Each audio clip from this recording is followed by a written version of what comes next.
professor-student relationships also happen as well. And it's just like sweat, water, tears, mysterious liquids, cocaine, like.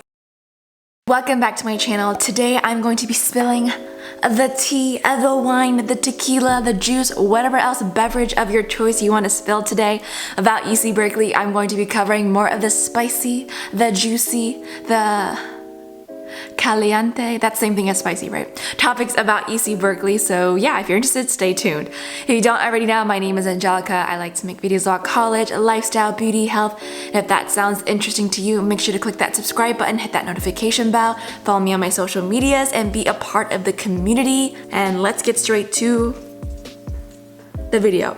So I want to talk about Greek life on campus, what I've seen about Greek life on campus and why I decided not to do Greek life.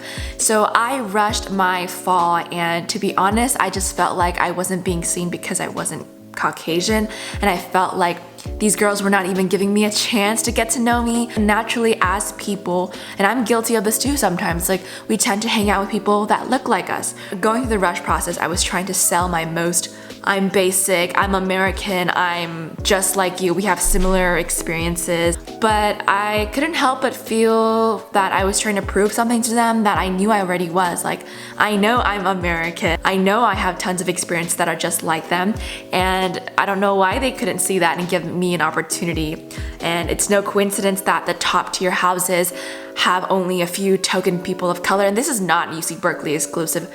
Panhellenic Greek has been in troubled waters before for being, I don't like to use the word racist very easily, but having an obvious pattern of people that look like a category and people who don't look like category in and not. So I just want to say that this is happening at Berkeley as well. What's interesting is that obviously these top tier houses tend to be more Caucasian heavy, and the quote unquote lower tier houses tend to be more ethnically diverse, which I think is so weird and so wrong, because I feel like the hierarchy system is weird in itself already, but you're gonna get a hierarchy in everything in life, right? Like even the business clubs here have a hierarchy, right? The engineering clubs.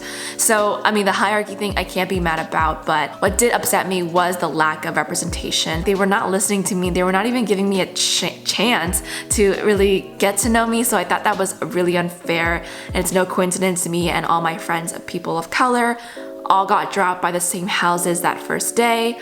Also more of the predominantly white houses. So it was a little like, interesting how things turned out. And I just want to preface, I have a lot of great close friends in Greek, and I voiced these concerns to them before, and they couldn't agree more, and they know that there are flaws. What's really funny, it's how it's like, funny how bitches turns into my fan situation. It's funny how bitches turns into my fans. That as soon as some of these girls after rush, and I decided to drop the rush process because I didn't like the way it made me and my friends feel, they'll find out I'm in the business school, or I work for the Daily Cow as the marketing manager, or that I'm working at Google this summer, or that I have a YouTube channel, a TikTok, an Instagram blog, all that stuff.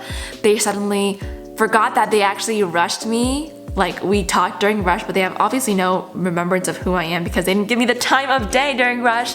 They'll come up to me in my classes and like try to be my friend, and they'd be like, oh my god, you know, you'd make a perfect fit at our house. Like, I saw that you go to Pilates. Like, we go to Pilates often. Like, I would love to hear more about Google. And it's like, if you had only given me this attention when I was going through rush, like how funny would have that been? So it's just very interesting how that Greek situation turned out, and I have no bitter feelings towards it, and I do think there needs to be a lot of work done. But so that's just kind of my experience with Greek and why I chose not to do it. In terms of business clubs, I would say that this is also a problem here as well. Business clubs are predominantly Asian American people, and they also need to do a better job of it being more inclusive of people that don't look like them. And although the business club interviewing and rush process is a little more different because there is a resume interview, which is more on a objective perspective, to know what the best resume looks like, to know how to answer those questions correctly, you do need to know those friends, meaning if you're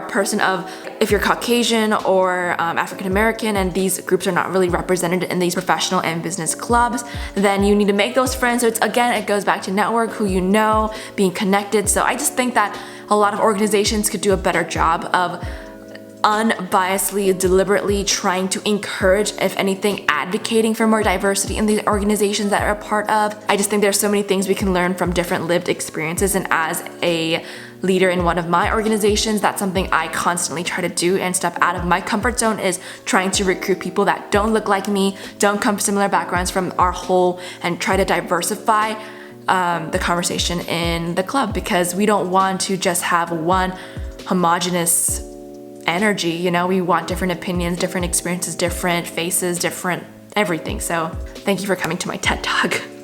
In terms of hookup and dating culture, I would say they're equally very active on campus. People who date on campus, they date, and you'll see them holding hands, snuggling in the library, and I'm like, please go find a room, and like, do not do this in public.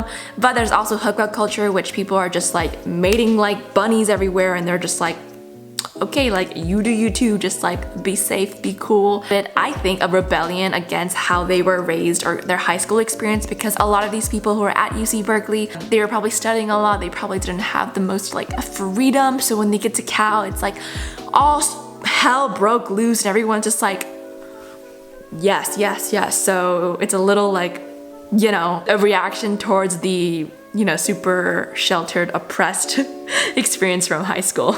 Popular dating apps, Bumble. I'm actually a Bumble ambassador, so I do a lot of cool events with Bumble. But there's also Tinder and Hinge. This next topic about drugs, I just want to say I do not endorse or think it is right to do any type of illegal substance or illegal drugs. And if they're prescription drugs, you have the right prescription and you're following doctor's order. And also, I am not a pharmacist. I'm not a drug expert. I'm not even a druggie expert. I'm such a druggie noob. I don't really know much about drugs in general. And I didn't do drugs in high school. And the only drug I occasionally do is smoke marijuana, and I'm 21 and it's legal in California, so be safe, be responsible, and do everything in moderation. Look out for yourselves. So obviously Berkeley is a very pot, marijuana, weed friendly area on 420. At 420, the Memorial Glade, I'm gonna insert a video clip here, but there's like a puff cloud of pot smoke exactly as the bell turns 420, and it's really cool and a very unique experience that only happens at Berkeley, and it always kind of smells like pot around campus. Adderall is used on campus as well. I don't know how much, again, I am not the resident drug expert, but people use Adderall to focus for tests, because Berkeley is a really academic, rich, fast-paced environment, whether they want to do like all-nighters and study, or they need to take a test well, or prep for an interview, whatever it is. Because the Bay Area is so heavy into the rave, electric music culture, there's a lot of those party concert drugs, so like Molly, ecstasy, MDMA, LSD, acid, mushrooms. See, I don't know exactly even if any of those are the same thing, because again, I am not the expert, but I do know people do those drugs to go to those concerts. Not everybody I know who go to the concerts do those types of drugs. Be careful, be mindful what you're putting into your body. Please be careful. Again, I do not endorse, recommend any of these illegal substances. And the last drug I am super surprised and still a little like naive about, because I thought this drug was only in the movies and rich people and Gossip Girl and Wall Street bankers, Wolf of Wall Street, Leonardo DiCaprio situation. But cocaine apparently is very popularized and normalized in college, which I was super weirded out by, because when I think of cocaine, I'm like, oh my gosh, like it's cocaine. Like, I just want you to know it happens, it's on campus, and don't faint when you see it and be like, oh my gosh, like what is that? Because it happens on campus. So you can be high, strung on friends, love, life, music, food. There's so many awesome things that give me that same euphoria, so please stay safe. Again, I just want you to let you know what happens on campus and that it's here. In terms of academic dishonesty, cheating, please follow your university's school academic codes. I just want to let you know that cheating does happen at Berkeley, and I'm sure this is not isolated to UC Berkeley, and cheating happens at all universities, colleges, high school, middle school, junior highs, whatever it is, it happens at every form. But because we are such an academically difficult, curved, competitive place, people do cheat, whether that's like on the desk, because first of all, the desks are tiny, they're like this big, and you're next to people like squished in there like sardines, so it's super hard to just like look at your own paper, and naturally you're like, oh, I see so-and-so's paper as well and their first 5 answers. So again, it's not like the resources or the campus structure is like cheat proof because we're just like squeezed in there. That's like computer science projects and coding projects. I know like people use the internet and stuff like that, and I'm sure this is again not isolated to UC Berkeley, and it's not like I'm breaking any like super top secret. Again, I'm not here to judge you, to each their own, you do you. I'm just saying it happens here.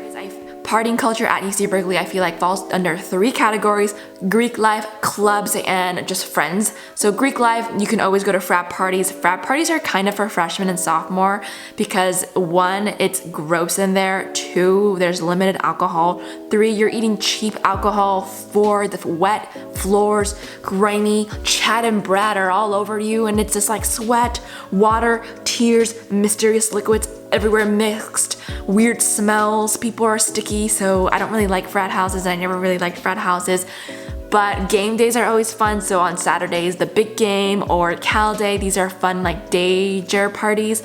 And in order to get into these, you either need to know a brother, which is a guy in a frat, or get a bid from them or come get you, or be in a sorority because they get these bids automatically.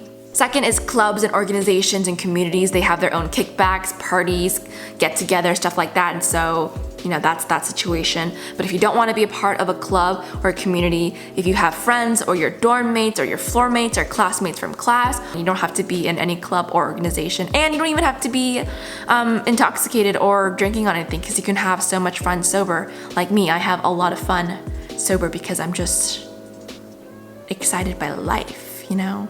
Okay, that sounds super cringe. In terms of professor and student relationships, I get asked this question a lot if it happens a lot on campus, and I, again, super naive, didn't think this happened besides like, I don't know, Pretty Little Liars with Ezra and Arya, but apparently it happens more common than I thought. I think TA and undergrad student relationships are pretty popular because there's all these dating apps and people just like swipe and you're like, oh my god, next thing you know, you're in my math discussion and I'm teaching you.